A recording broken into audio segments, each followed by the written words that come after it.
that, by the way, but yeah.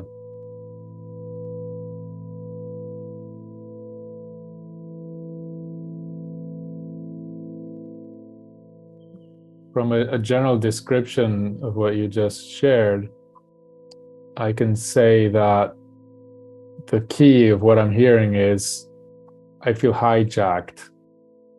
And so whenever we experience or describe something as some external force doing something to us, there's the other side. There's the side of, why am I choosing to be taken by this, or why am I engaging with this? That's what I was talking about, the hidden agenda. And so that would be the key, to see what is in it for you. And that, when I say for you, it's going to be in service of the personal character.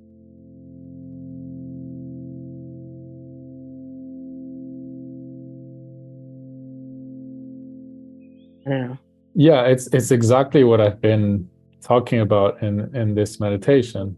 And if you remember how I started, I said that there's an addiction. Exactly. And so it's an addiction. You can also say obsession.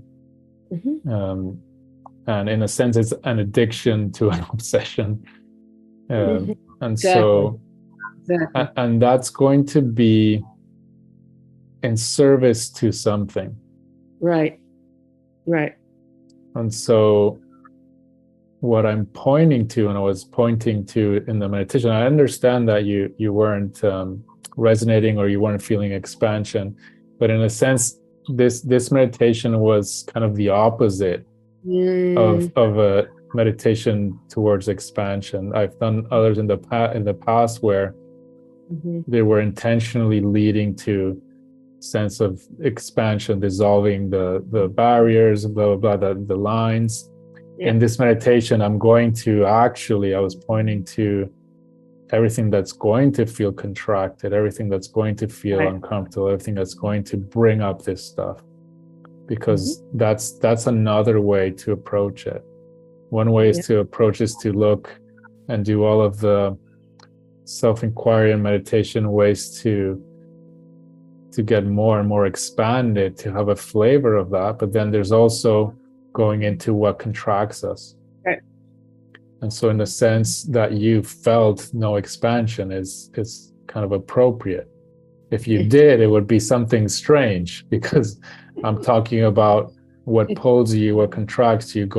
I said, go into the narrative, go into the story, look at that. And so you're going to feel uncomfortable, and you're going to remember all of the ways in which you felt like that always, and you're going to say this is from the beginning of time, and it's always been like this, etc. So that's exactly where I was leading, and then I wanted to not leave it in that note, so I mentioned that that's the cage we can be free from, right?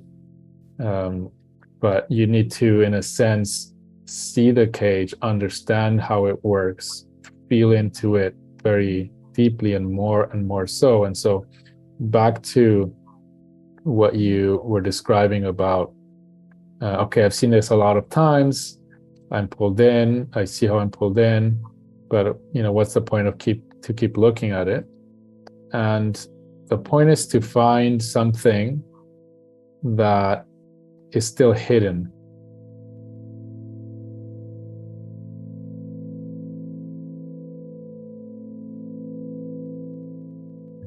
What's hidden is something that you are getting from it.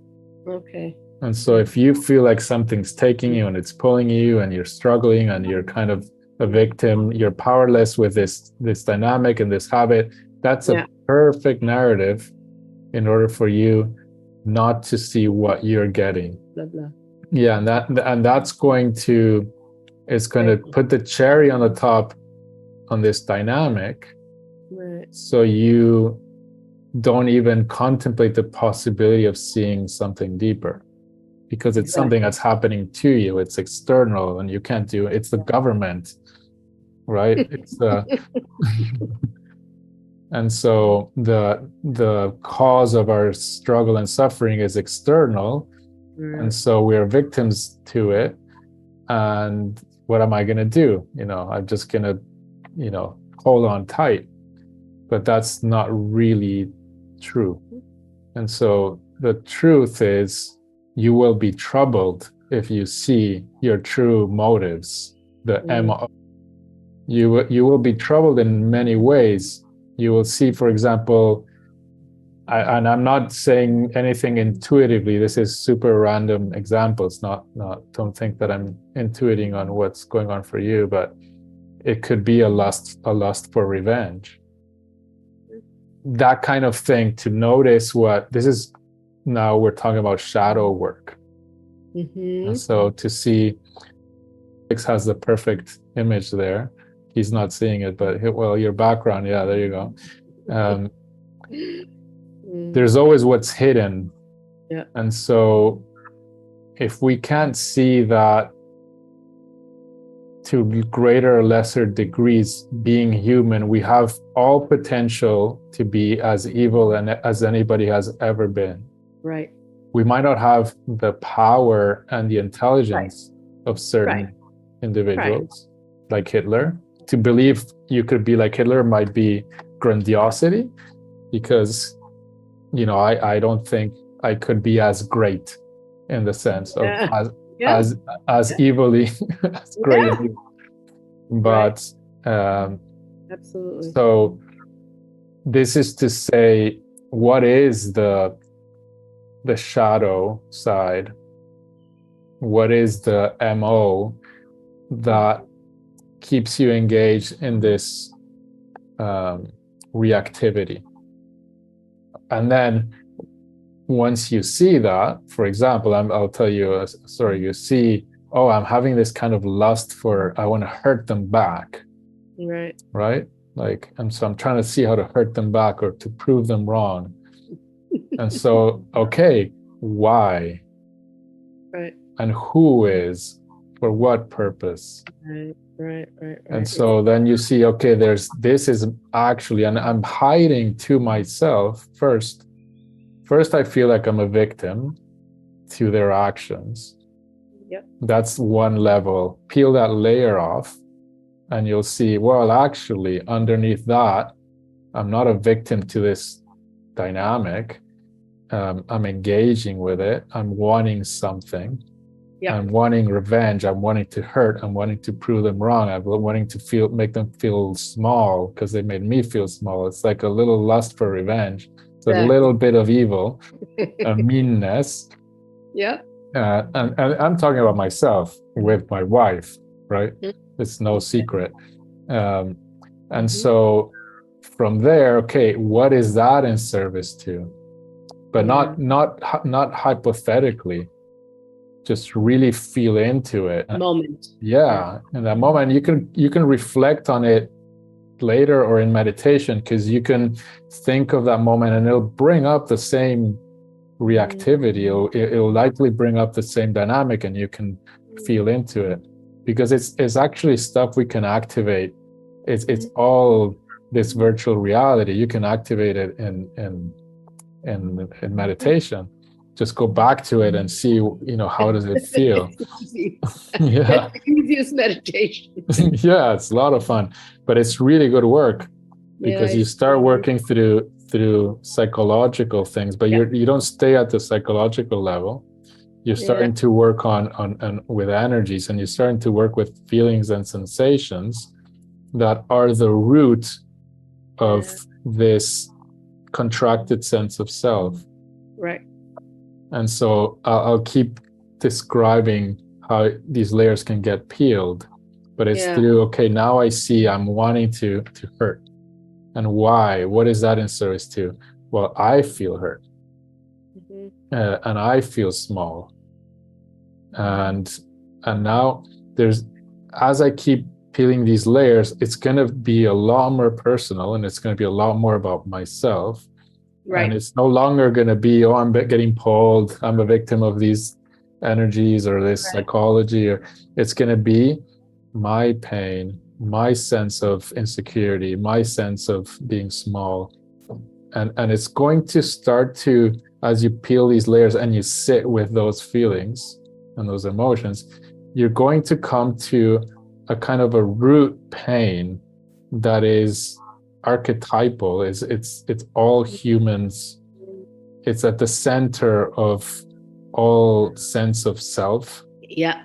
And it's going to be a kind of not being good enough. And you could describe it in many different ways, but it's going to be a sense of, it's a kind of insecurity and not good enough, not, you could say, not deserving, not worth, etc., etc., etc., etc. Different minds will have different stories and ways in which to tell it and feel it, but it's going to always be this sense of not good enough. Yeah.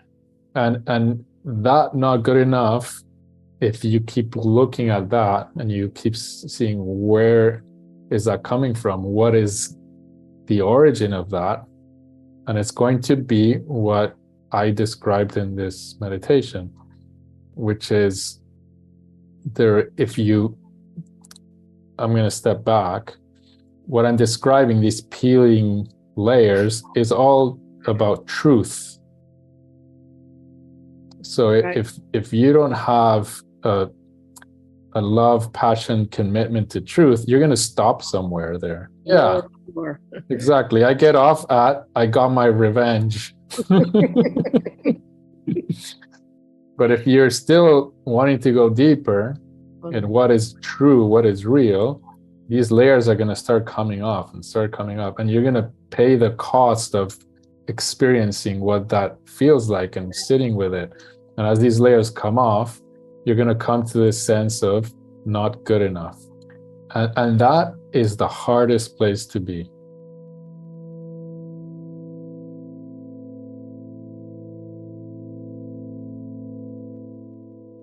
And it's all about seeing and feeling. So it's seeing and feeling, seeing and feeling. And by feeling, I mean to be able to engage with a present attention to the sensations.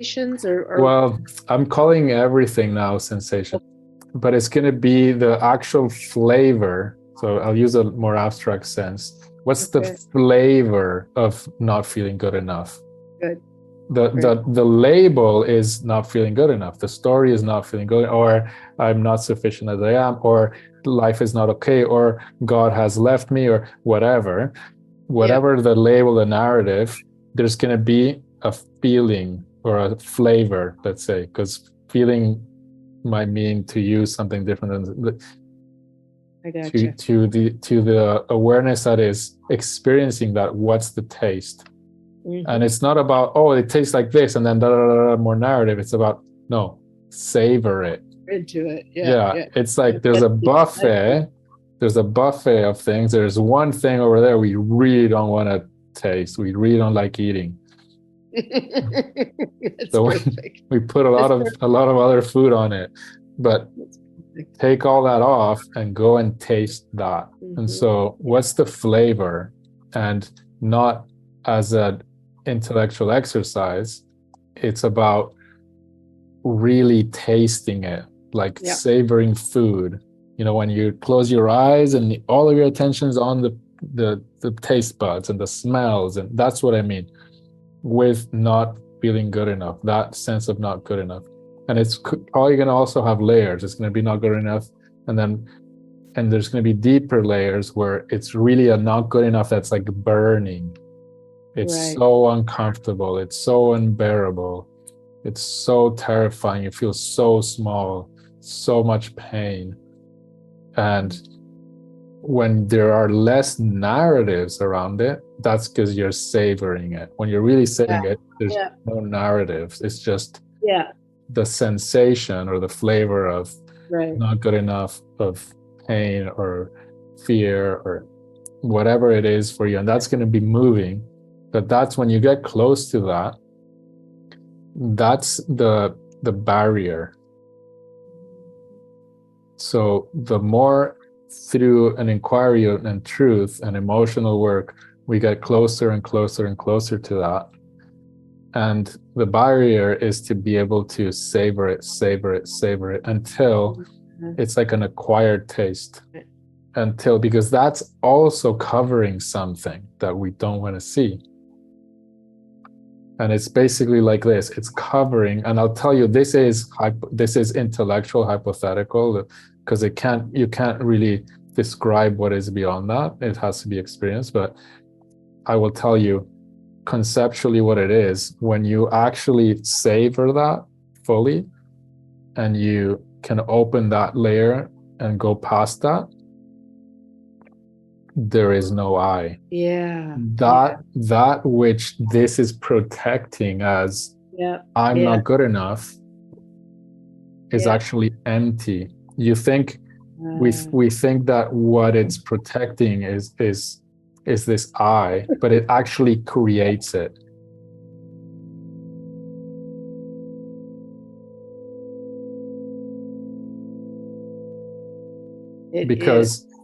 Because we want to preserve that I exist. See that, and so we want to preserve that. So we want to go to the noise, to the stories. Wow. And we engage and get addicted to that storytelling drama. And we don't want to look at that, because first of all, it doesn't taste good. But if we go past it, we discover that the whole thing falls apart.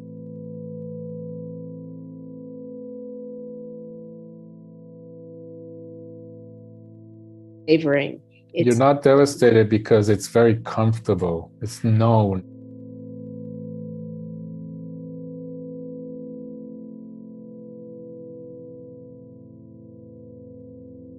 I'm saying. Yeah, no, it totally does.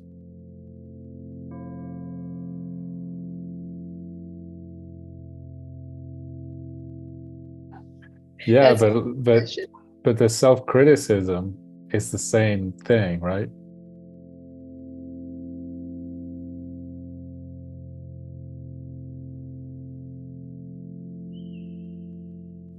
There's, I'm sure you're familiar with Carl Jung.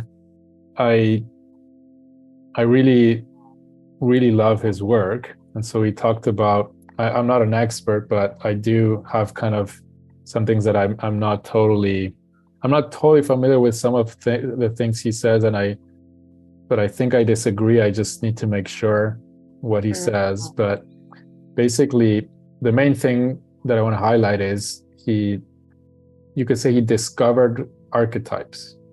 Okay. And so those are forces of the psyche that they have a kind of sense of a character. And so they are entities that are somewhat autonomous. They're called semi-autonomous, that we can get possessed by. And so there was this, and the way you can see these as they kind of, you are the host, and then they take the space. And this is what you're talking about, the poem from Rumi. And so, but we are letting them, right? So that's where I was saying there's an agenda, because they're in service to something, and they empower us to function in certain ways. And one way you can look at an archetype is that it's going to be a habitual way of responding to a situation that mankind has carried out through millions of years. And so it's going to be, for example, a way to react, to defend, a way to get something. It's going to be ways that are habitual paths of behavior, automated paths of behavior. And they're going to be of certain kinds. And a lot of them are also positive. Right. And so we can put on these ways of behavior. The sense of a free sense of being is that we can invoke these and behave in certain ways when they're appropriate, but not behave in the inappropriate ways. So we can, for example, become a father, and the fatherliness is an archetype. And so I'm being really general, but then there could also be a way in which I can become kind of more vengeful, and that's going to be a negative aspect of an archetype. Right. But all of these, in a sense, take us. The sense of them taking us is because we are addicted to having a sense of self. And so, and Jung talked about the self, but the part where I need to look into more, and I potentially disagree with him, is that for me, the sense of self is an archetype also. And so it's, in a sense, it's the archetype of all archetypes. Exactly. And so if you see through that, then there is no host or characters to possess.